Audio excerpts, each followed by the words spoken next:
I'm finally giving OPPO a chance. This is the OPPO Reno 7, and yes, this is not a Reno. This phone, I've seen how it is, and the specs is quite for me to be impressed with.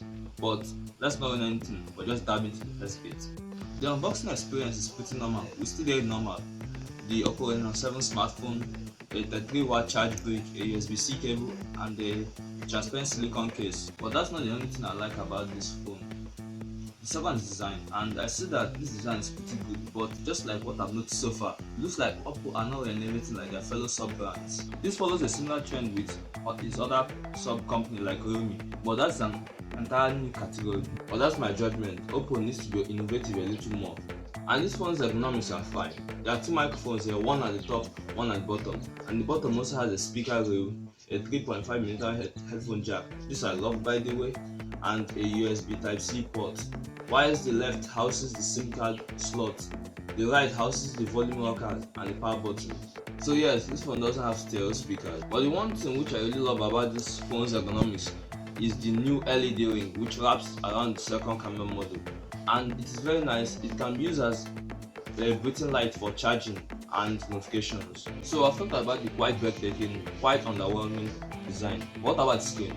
Well, say this phone is a good 6.4-inch AMOLED display with 900 nits of peak brightness, and yeah, it's pretty bright out in the sunlight. But we are seeing something that is 90Hz refresh rate, and this is what I don't really like about this. The point being, I expected more out of a $550 device.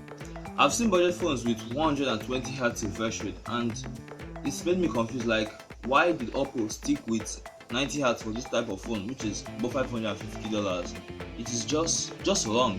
But I guess maybe it's not all that's too bad, because it isn't as janky as the 60Hz refresh rate which is present in $900 iPhone 12 Pro Max, or take much power as 120Hz.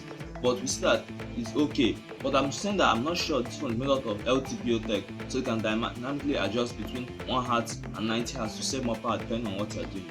Oh yeah, and if you're really enjoying this video, a sub to channel will be innovative. And there's the battery. We see here that this is a 4500 mAh cell, which is okay by the way. For the testing I've been seeing so far, it has given around 9 hours of screen on time, which comprises of calls, video shooting, camera usage, gaming, and all the likes. And this owes due to the fact that the absence of 120Hz, which tends to drain power, a quite far efficient SoC, and better optimization features which are in this phone. And it is pretty good by the way. It is an easy day battery for a normal user, although a heavy user would like to charge it at the end of the day, but nothing is wrong in that area. And with that, is 33-watt fast charging. Is kind of slow, kind of unconvincing. It gets this phone topped up in just over an hour, and I guess that it is okay. I'm not saying that it's too slow, because I'm not saying that it's not a very good fast charging option, because 33 watt is safe and healthy for the battery. But I'm saying that it's just that according to 2020 standards, I've seen faster. But the most pleasing part about this phone is the software. We're getting a ColorOS 12.1 based on Android 12. Okay, that's exactly everything you expect from a 2022 device. But what has been upsetting me with OPPO budget phones and midrangers of this year so far is because they have had the ColorOS 12.1 skin based on Android 11, which is an OS which was created in 2020, and it is just not ideal. But we are seeing that OPPO, this kind of huge mistake which put a lot of people out, they fixed it, and that's pretty much everything I like about this phone so far. OPPO as a company is a company which delivers quite good specs for your value, and it really gives you the value of your device for the amount of money which you are willing to spend. But it looks like that's not what I've been seeing so far in this case.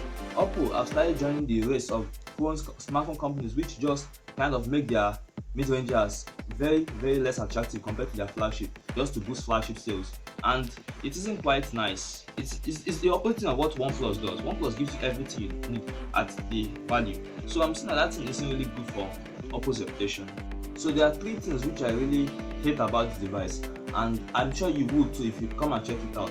First being the chipset. You see, we're seeing here the Snapdragon 680 SoC, which is put inside this phone right, and it's one of the lightest, cheapest SoC which are available right now, which I'm surprised how OPPO put that in a mid-range phone. There is a thing which I really hate about the chipset, but I'm getting there.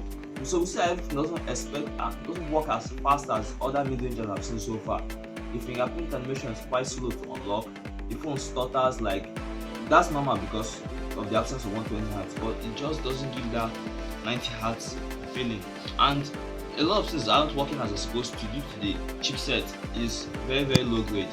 But I'm sure that that's not the only thing I hate about this chipset so far. The second being 4G Lite. This phone lacks 5G, which is extremely irritating.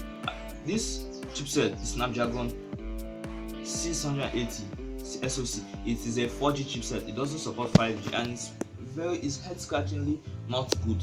I wonder how they could put this in a mid-ranger. Their budget phones which support 5G, especially with the like of the POCO X4 Pro, which according to people it didn't give 5G at its maximum. But I think that's what OPPO should have done rather than just abandoning 5G. The last bit here, and it's quite a part I'm really just feeling weird about, is the cameras. The camera cam we're getting here is a 64 megapixel main wide camera, a 2 megapixel macro camera, and a 2 megapixel depth camera. All these work as they should. The wide camera is good. Wait, what's the ultra wide camera? This one lacks ultra wide camera and it's very annoying on my part, because this fact that ultra wide cameras are one of the cheapest components you can get on the phone. Why didn't they put it into this $550 mid-ranger? It is just so annoying. And the main camera, I'm not like the camera isn't wide at all. The pictures are great, yes, but it isn't just giving that mid-range feeling. It's even low class in some budget categories. But I'm saying that the macro cameras and depth camera, they work, but only in their respective areas. They aren't that good or to be comparable to other mid-rangers I've seen so far. So the cameras are just not. I will give OPPO credit though for something. They actually made a device which was okay, and it had the upgrades I saw from other OPPO budget phones, but not mid-rangers, and is what put me off about this device. The price point of $550 is really irritating. It should have been labeled at $400 or something below, but this is a world of smartphone, we can't actually complain. In my own ability and perspective, I highly recommend that you save $100 more and go for the Google Pixel 6. It's faster, way more stable, and with better cameras. Thanks for watching. If you like this video, do like and subscribe. I'm trying to hit 50 subscribers as fast as I can. Let's see how fast we can do this. And with all that said, I'm Hilal. This is Laichi. Do be ready for the next one.